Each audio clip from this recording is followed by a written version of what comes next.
Pedro from A&P-Reacts. I'm here today with Bakka to talk about Necrofier and their latest, debut record, not latest, latest and debut record, Absolutely. Prophecies of Eternal Darkness. It's 2-in-1. Out October 22nd on Season of Mist. How are you doing? Everything's good. How are you? I'm great. I'm great. Listen, you have an incredible record on your hands. Let me start off by saying that. Specifically, when you look at it from the perspective of being a debut album. And that's kind of my first question. What kind of pressure comes with a debut record? That's a decent amount of pressure, because I feel when you're putting together your first record, you're really kind of, the band's coming together and you're trying to figure everything out musically, artistically, how you want your band to be, just everything. There's like a lot of extra things to go, I think, once that's different than if your band's already 2 or 3 records in, you're kind of established, you're like, this is kind of where we're going, or this is who we are and things like that. So a decent amount of extra work. Is this the record that you feel that it sets the table for what the DNA of the band as far as the sound going forward is going to be? I'm sure the sound will change slightly, but I feel like what we're doing on this is representing everything we've been working on for a while. So this record has a lot of maturity in it. When I was listening to the album, it feels a very mature record as far as the soundscape, as far as the atmosphere. And specifically, like I said before, coming from a debut album, you normally expect the record to be a little bit more disconnected at times, which is not the case with this album. What do you attribute to that, to that cohesiveness that the album has? Especially put well together. We've all been in a few bands before, not together, but just collectively. So things you've learned, put them together. Years of trial and error. When you get to do a project later, I feel like it comes together a little bit easier than, say, when you're in your early 20s. Is that where the maturity of the sound also comes from? Because, like I said, it doesn't sound like a record that normally falls into those mistakes that you get with the debut album. I feel like the sound we were going for, because it was pretty specific. It's kind of like in that like Dissection Dawn worship era of black metal and things like that, or that 90s era of time. So there was we had kind of a goal we were headed towards. So there wasn't, I guess, some extra things flailing around that might be like, what's that? Or, So you came into the first meeting with a roadmap. Yeah, there was there was a whole idea for kind of where we were going to go. Like, okay, this is what we want to do. Shoot along these lines. Everything isn't completely all over the place. For somebody who hasn't heard the band yet, who hasn't heard any of the singles, how would you define the sound on this album, or perhaps how would you define the band? I would say it's very 90s black metal. There's also little hints of like heavy metal in it, and in death metal and things like that, kind of coming from everybody, just different parts that everybody brings into the band. But yeah, in that word, like I just mentioned, like somewhere in that Dissection Dawn world, except a newer take on it, in American and not European. Yeah, with your own little Southern twist. Yeah. How is the creative process? How did you tackle the construction, the creation of this album? Was it a team effort, or does the brunt fall on your shoulders? Musically, we all put stuff in together. Like one of us will write a song, and then we'll bring it together and work on it and kind of arrange it, hash it out how it'll go. And then as far as lyrically and art things, I usually handle, like I kind of spearfront it. I get a little obsessed with that kind of thing, especially finding artists, concepts, where to go, things like that. That's your bread and butter. You get lost within it. Yeah, like I could sit there and just like look through things like, okay, this is kind of, we should do things like this. Oh, I really like this. Who does this? Things like that. As you're going through the process, does that aspect of you come across in other areas outside of that? Do you second guess yourself a lot as you're going through the motions of creating the record? I don't know about second guessing. I feel like usually with me, when I'm working on something, when I see it or hear it, I'm like, that's it. So until, there's some things you have to let go. Obviously, you can't do that on everything. Hopefully everything does end up that way, but you can't. Usually I kind of try to get it there, or that's like when we put something together, like art wise or music wise, and like, okay, that's where it needs to be. You don't want to settle for anything, but you also don't want to nitpick stuff to death. Did you bring some external influences or help when you're kind of stuck? And perhaps like everybody, because you guys are all into the process of creating the album, sometimes it's kind of hard to see the forest from the trees. So if you hit a roadblock, is there somebody that you have in your back pocket that kind of helps you shed some light, or it all stays? Everybody, Dauber pulls out like a lot of, it's like I'm stuck. I have these 3 parts. What's going on? He's like, let me hear. Okay, and he comes up with a couple ideas. I'm like, oh, okay, that works perfect. But I mean, everybody like Matt and Josh do the same thing, where it's like, we need a different part to this song, and one of them just starts playing a riff, and I'm like, oh, that's okay. That's what I'm talking about. This, kind of brings everything together. We work really well. I think, like, as being a band, it's better to work, bring stuff to the table and then have everybody kind of throw in some ideas if there needs to be, not like ideas for the sake of ideas, but you're like, oh, I think this would work really good, like well here, or things like that. And we work well like that. You guys just hash it out between yourselves. Mm-hmm. When I was listening to this album, I really liked the sound. I really liked the atmosphere. But the thing that really hit me is that this was a record that didn't become cumbersome as you go through it. It allowed me to feel like it was easy for me to digest the experience of going from song to song and navigating all the way through from beginning to end. Is there something that you attribute to that easy listening? This is not an easy listening record, but it has that easy way of becoming part of you when you're listening to it. We intentionally made so the song, so the songs weren't kind of in the exact same vein. I mean, they all work like, together, but they all have different influences. So when you listen to the record as a whole, you're not listening to kind of like, say, one blast beat the entire time, or something, a small example, which that's completely fine on a record, but that's what we're going for. What about the fact that I felt that each song matched the atmosphere of the song to the title of the track? Was that consciously, like, was there an effort to bring those 2 worlds together?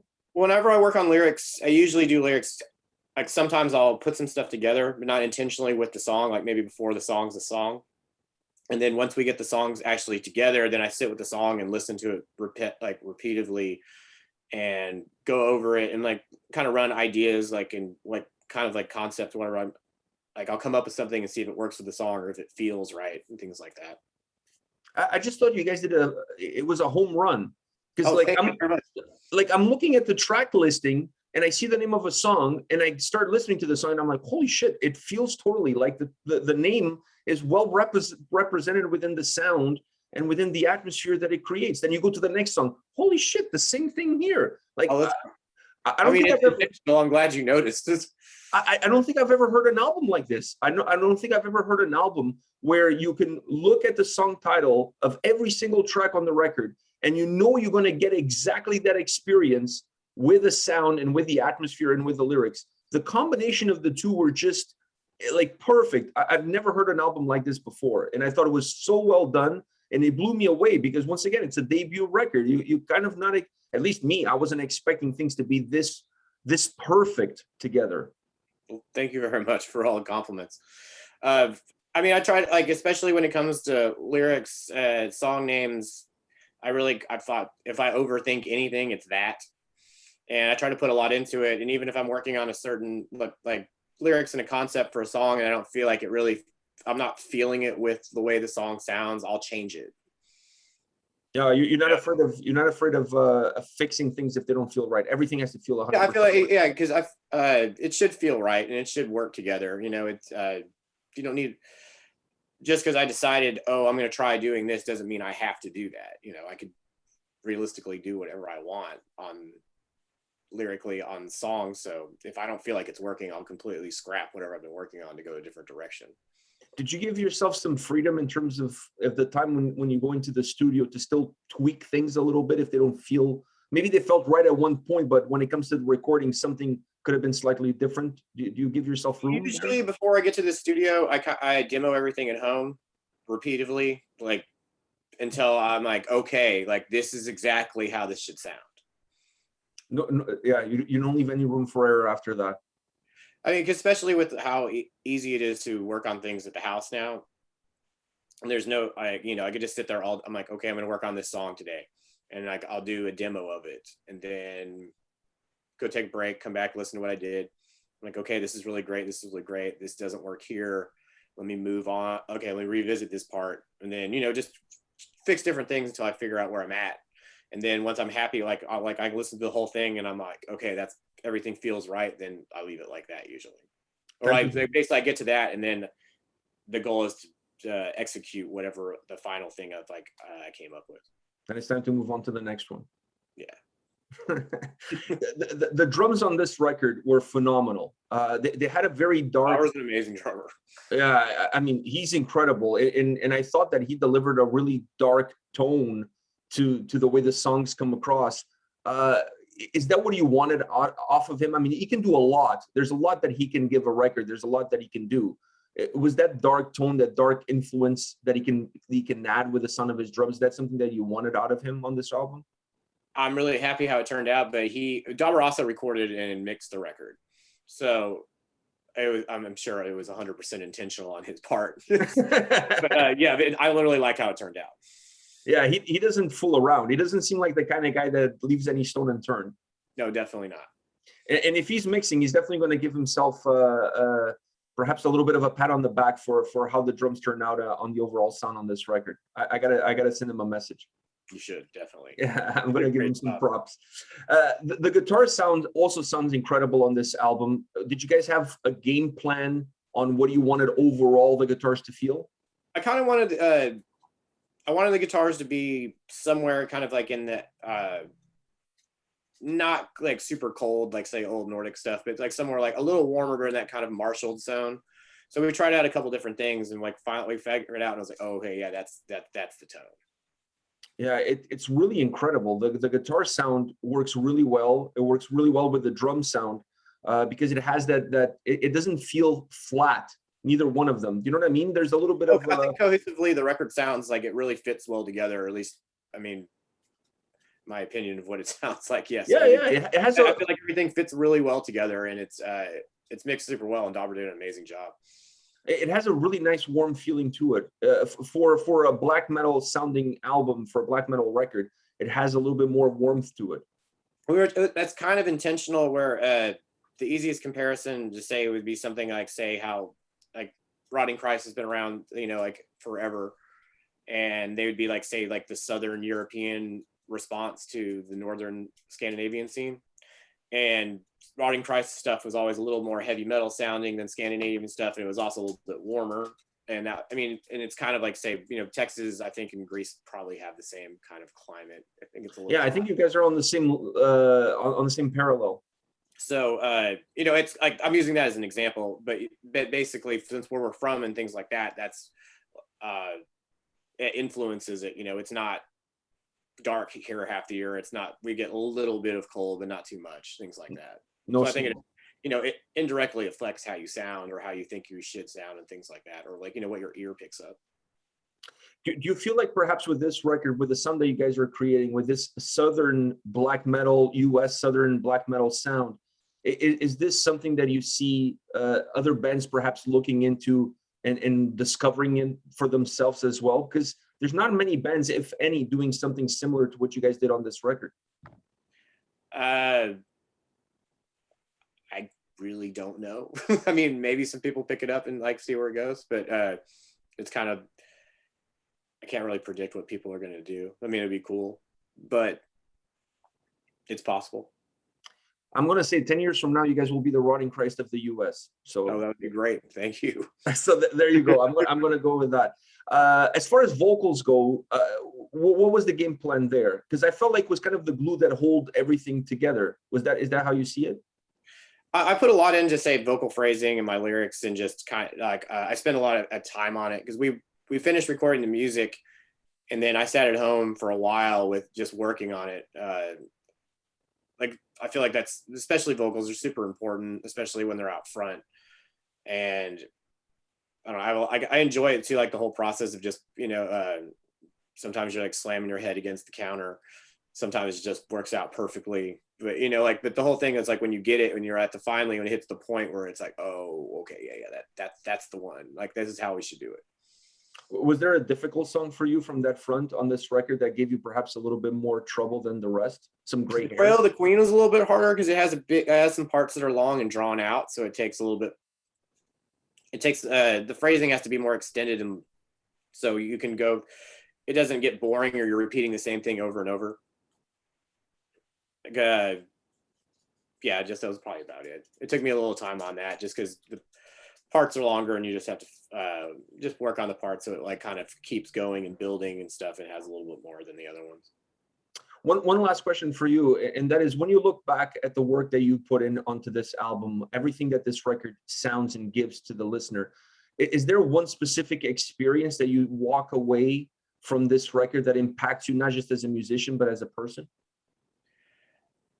This is, I mean, it's a really important record for me because this is the first record I ever put out where I was singing on it. I mean, like as a full record. It really, like, I feel like when we started this band, it was like we had this direction and this is the way we're going to go on things. But to see it all come together and actually happen and like it turned out so well, it's I'm very pleased with how everything went. I know there's like a specific thing that comes with all of that, but just like seeing it all come together after being like, okay, this is what we're going to do, and it actually came out better than I expected is like, it's amazing. Well, I can tell you one thing, the fans are going to love this record because like I said, I listen to a lot of debut albums and you always find things that go wrong with a debut record. Sometimes you see an album that's been built over a long period of time.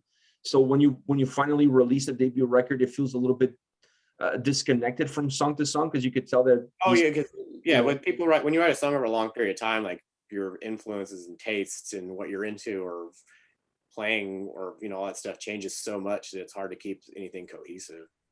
Yeah, and that was one of the things I noticed this album didn't have. And then the quality of sound, the quality of the production execution, like I said, the lyrical content with the titles, with the atmosphere, everything coming in together. This to me felt like a seasoned album from a band that's been around for 20 years. That's how it felt to me. And I was absolutely blown away by the quality of the record. I knew the quality of the individuals in the album, but I wasn't expecting the album to be this good. So congratulations. Oh, thank you very much. It was my pleasure. All the best for the release. Once again, October 22nd on Season of Mist, Prophecies of Eternal Darkness. I love the name. Take care, man. Thanks, man.